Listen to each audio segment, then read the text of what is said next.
The price of saying, "We believe."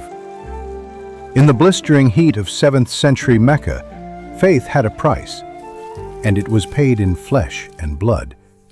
The city was the heart of Arabian paganism, a place where power belonged to the wealthy clans who profited from the worship of 360 idols housed in the sacred cube-shaped building at the city's center. Into this darkness, a man named Muhammad, peace and blessings be upon him, brought a message of blinding light. There was only one God, the creator of all things. For the powerless, the enslaved, and those without the protection of a powerful tribe, answering this call was an act of impossible courage, and no family paid a higher price for their belief than the family of Yasir. Yasir, his wife Sumayyah, and their son Ammar were among the very first to embrace Islam. Because they had no powerful clan to defend them, they became the primary targets for the sadistic rage of the pagan chieftains, men like the notoriously cruel Abu Jahl.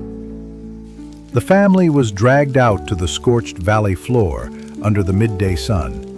They were stripped and forced to lie on the burning sand while heavy rocks were placed on their chests, crushing the air from their lungs.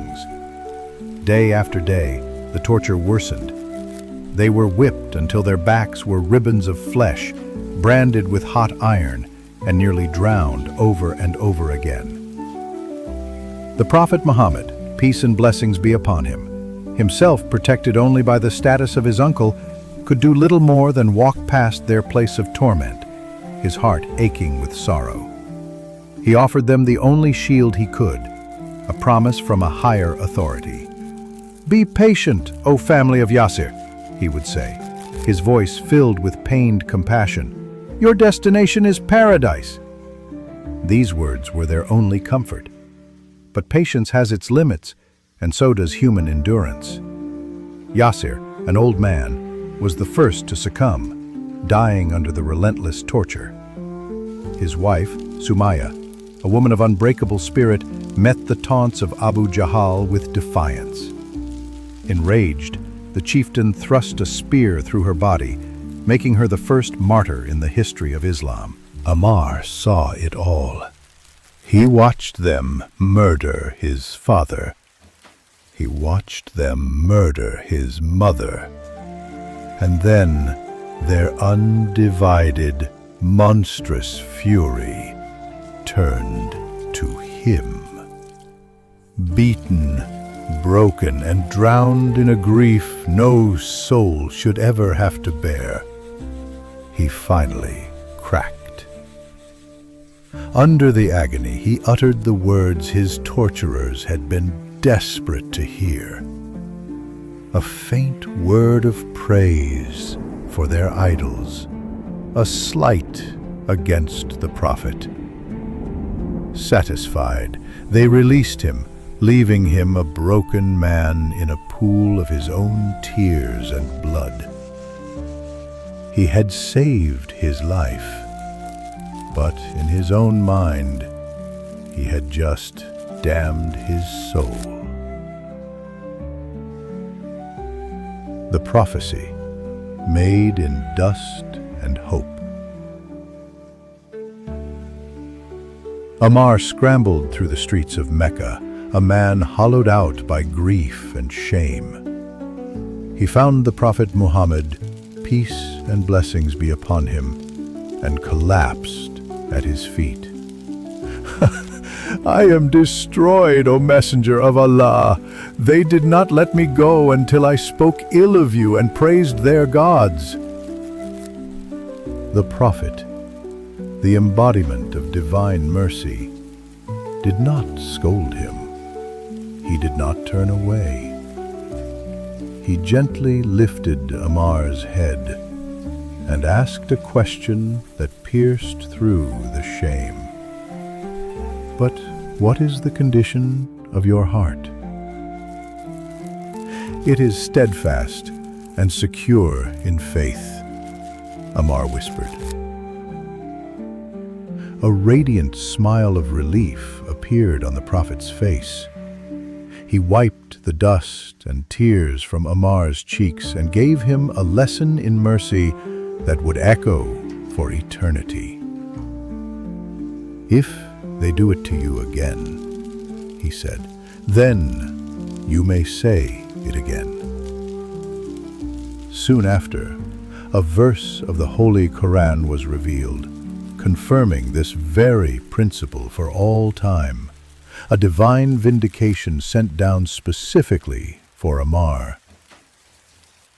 "Whoever disbelieves in God after having believed, except for someone who is forced while his heart is secure in faith, but whoever willingly opens his heart to disbelief, upon them is wrath from God, and for them is a great punishment." The Holy Quran, Surah An-Nahl 16:106. Years later, the believers escaped this persecution and founded a new society in the oasis city of Medina. One of their first acts was to build a mosque, a spiritual heart for their community. The work was joyful. Men who were once hunted now worked side by side, carrying bricks and timber, their voices joined in praise of God. In the middle of this happy scene was Ammar ibn Yasir. Still driven by an intense desire to please his Lord, he worked harder than anyone. While others carried one brick, Ammar carried two, pushing his body to the limit for a double reward. The Prophet, peace and blessings be upon him, watched him, his expression a mixture of deep love and a profound, hidden sadness. He walked over to Ammar, whose hair and beard were caked with dust. With his own blessed hand, he gently brushed the dirt from his beloved companion's head. The other companions gathered around, sensing a significant moment was about to unfold. Then the Prophet spoke. The words he uttered were both a badge of honor and a terrifying prophecy that would haunt them for decades. As authentically recorded in the collection of Sahih al-Bukhari, hadith 28:12, he said, "What a pity for Ammar. A rebellious, transgressing group will kill him. He will be calling them to paradise, and they will be calling him to hellfire." A stunned silence fell. In that moment of hope and construction, the Prophet had looked through the corridors of time and seen a future tragedy. He had just announced Ammar's martyrdom, but this was the shocking part. He would not be killed by the pagans of Makkah or a foreign army. He would be killed by a rebellious group, which could only mean a faction of Muslims. The prophecy was now a sealed indictment, a ticking clock waiting for a dark and confusing day to finally reveal its terrible meaning. Say the signpost fell. Decades passed. The Prophet Muhammad, peace and blessings be upon him, had passed away. The golden ages of the caliphs Abu Bakr and Umar, may Allah be pleased with them, had seen Islam spread with justice and light. But after the tragic assassination of the third caliph, Uthman, the Muslim world was plunged into its first great civil war, a time of turmoil and heartbreak known as the Fitna. The prophecy about Ammar was now a famous, undisputed tradition among the surviving companions. They had all wondered when and how it would come true. Now, on the plains of Siffin in the year 657 CE, they were about to find out. Two massive Muslim armies stood facing each other. On one side was the fourth caliph, Ali ibn Abi Talib, may Allah be pleased with him, the Prophet's cousin and son-in-law. On the other was the army of Muawiyah, the powerful governor of Syria, who had challenged the caliph's authority. It was a sight that would have been unimaginable to the first generation of believers. In the ranks of the Caliph Ali's army was Ammar ibn Yasir. He was now over 90 years old, a frail old man with a white beard, but his spirit was an unquenchable flame. For him, there was no confusion. He knew he stood with the rightful leader of the believers. Before plunging into the battle, he prayed aloud, determined. "O God, I know of no action today more pleasing to you than to fight these people who have broken away." He fought with the fire of a man a third his age. His presence was a source of inspiration, a living link to the Prophet himself. The soldiers in both armies knew who he was. They knew his story, and they knew the prophecy. Then, in the chaotic swirl of battle, Ammar was struck down. He fell, his long and heroic life of struggle finally at its end. The news of his death ripped through both armies like a thunderbolt, and the fighting sputtered to a halt. In Ali's army, it was a moment of grim validation. The prophecy was fulfilled. They were on the side of truth. But in Muawiyah's army, it caused a catastrophic crisis of faith.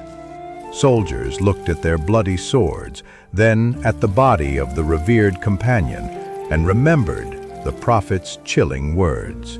"A rebellious, transgressing group will kill him." A wave of horror washed over them. The Prophet had been talking about them. The prophecy had detonated like a bomb in their hearts. For many, the fight was over. How could they continue when God's own messenger had designated their side as the rebellious group? Ammar's death was not a casualty of war. It was a divine judgment. His entire life, from the torture in Makkah to his final breath at Siffin, had been a journey to become the ultimate signpost, a clear and undeniable beacon of truth for the most confusing and tragic time his people would ever face.